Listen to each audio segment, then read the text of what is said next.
Hello, I'm Drew Harding at I79 Honda, and I just want to take a few moments to discuss some things with you about leasing that you may or may not know. For example, did you know that you could drive a nicer car for less money and more often if you chose to lease? Also, you have no resale risk involved. At the end of your lease, you don't have to worry about whether or not you owe more money on your vehicle than what it's actually worth.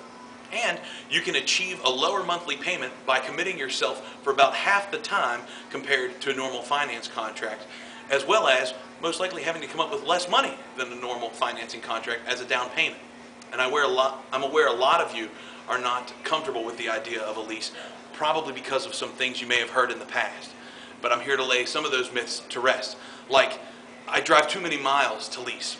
This is not necessarily true, since Honda will allow you, if you choose, to put up to 99,999 miles on a vehicle during any given lease term.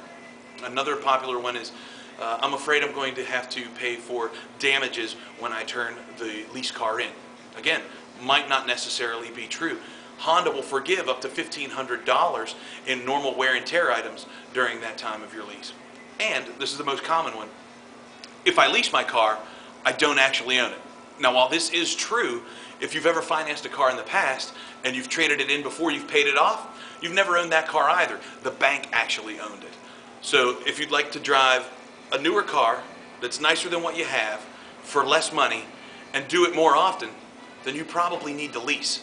And if you'd like to, you can call me, Drew Harding, at I79 Honda at 800-633-2556.